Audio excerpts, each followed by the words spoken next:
Hello everyone, it's nice to see you and hear from you. So this is our first podcast of a week, and I wanted to highlight the new hurdles really to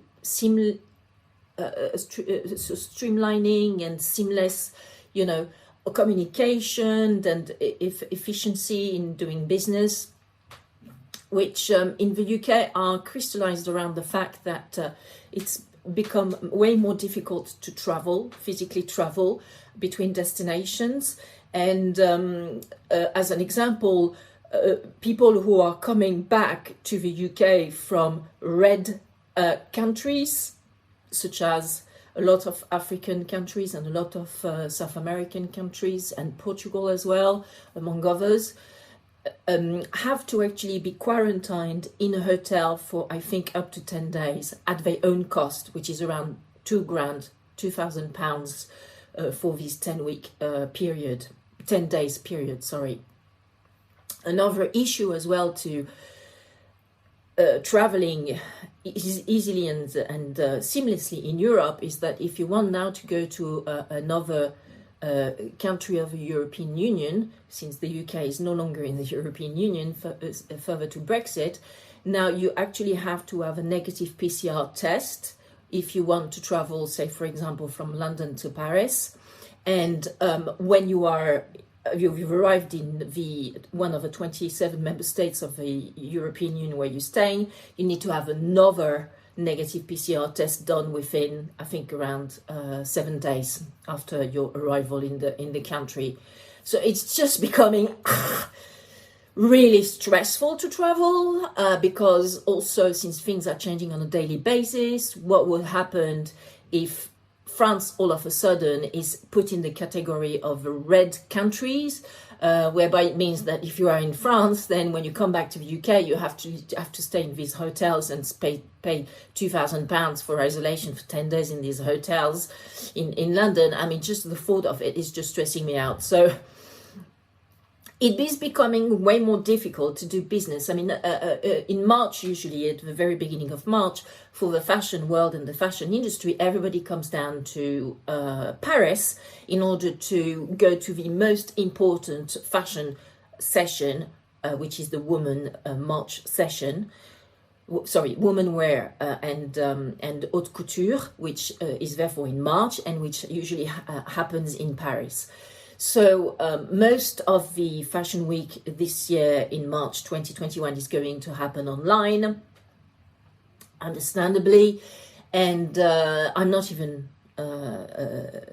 going to go because, as I said, too many complications to come back to London afterwards. So everything will be done online. It might also be difficult to get a negative PCR test, if you happen to have to test positive to COVID, although not demonstrating any symptoms. There's just too much uncertainty in the air, so to speak. So sorry to actually draw such a pretty negative portrait, but how can you, rise above the challenge and keep on, believing in your creative venture and keep on being efficient and constructive and working efficiently to, get more customers, more turnover, etc.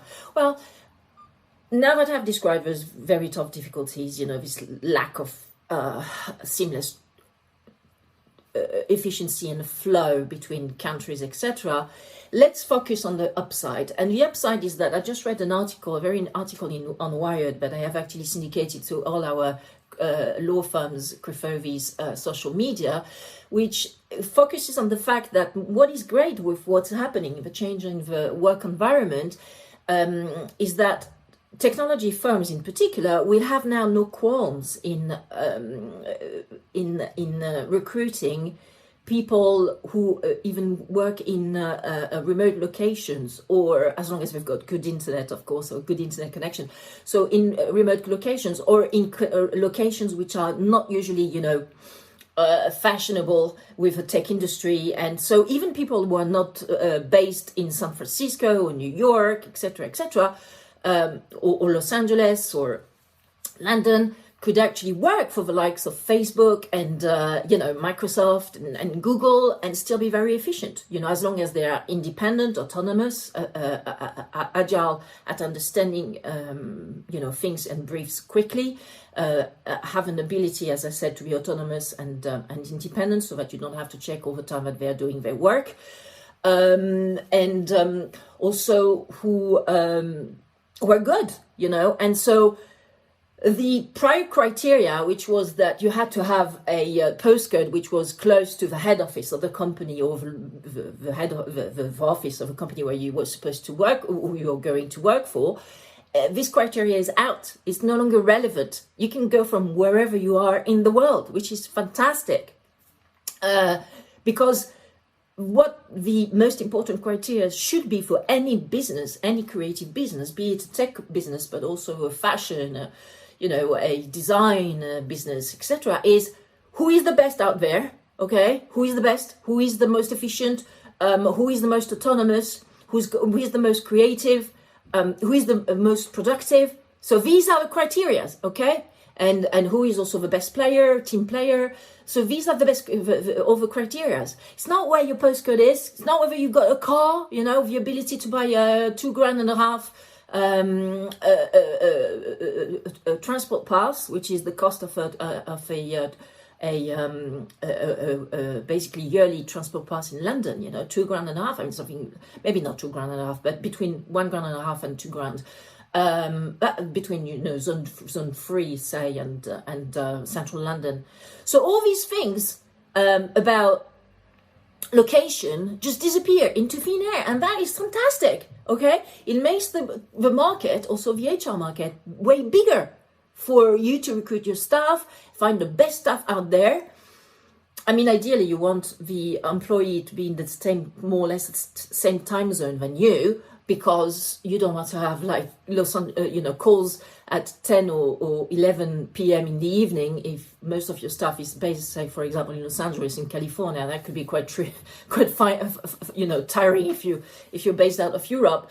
But, the world is your oyster, really. And I think that this is a really good improvement compared to pre-COVID, where sadly, most people, and in particular the baby boomers who still don't want to retire, well, it's really about bloody time.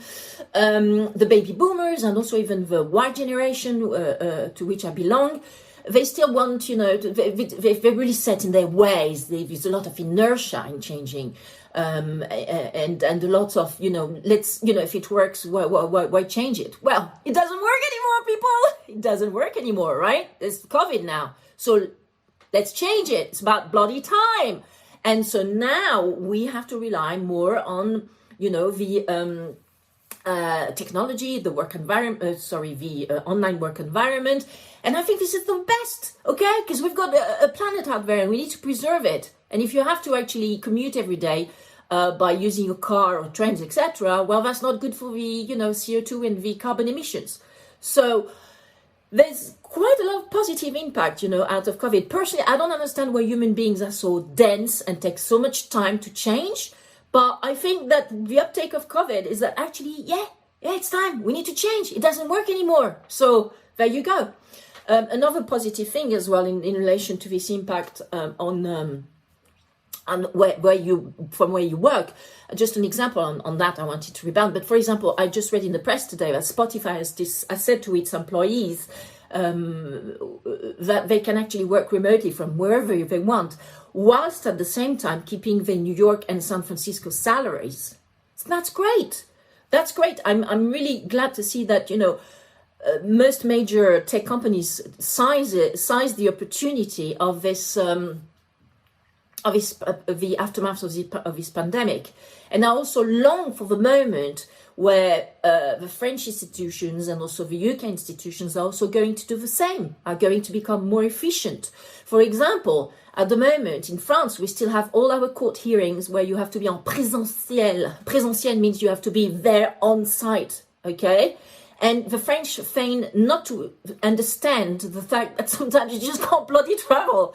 You just can't take, the the Eurostar, you can't take the train, or you can't move around because you are in a country which is actually under lockdown. They just don't understand, So there's also this very egocentric view that a lot of people have as well. But why don't we just do virtual hearing?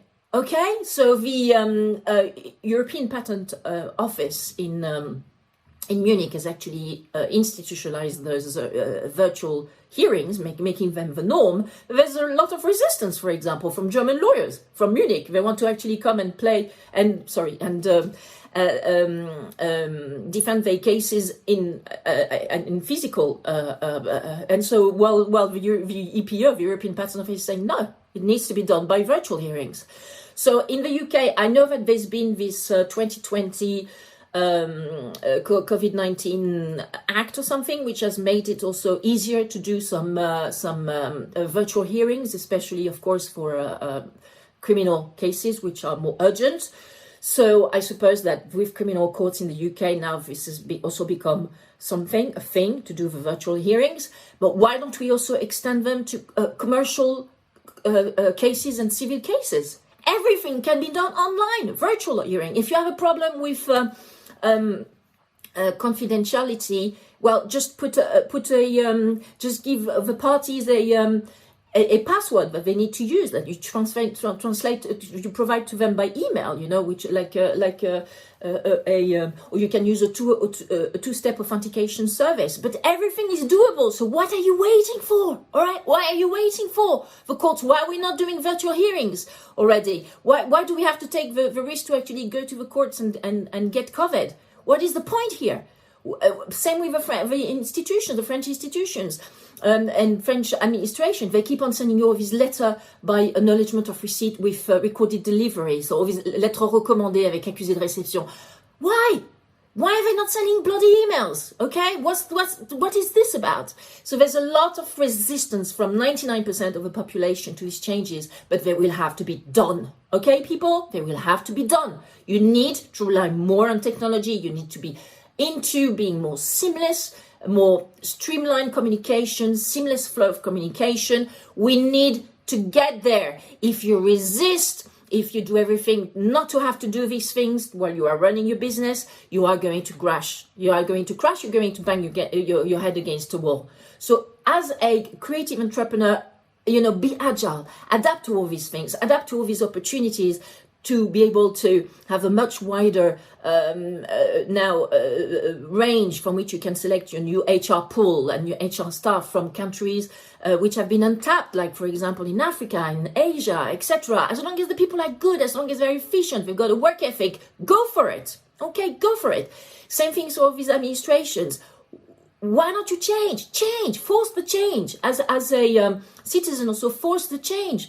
Okay, and yeah, that's what I wanted to say to you today, and that's all for now.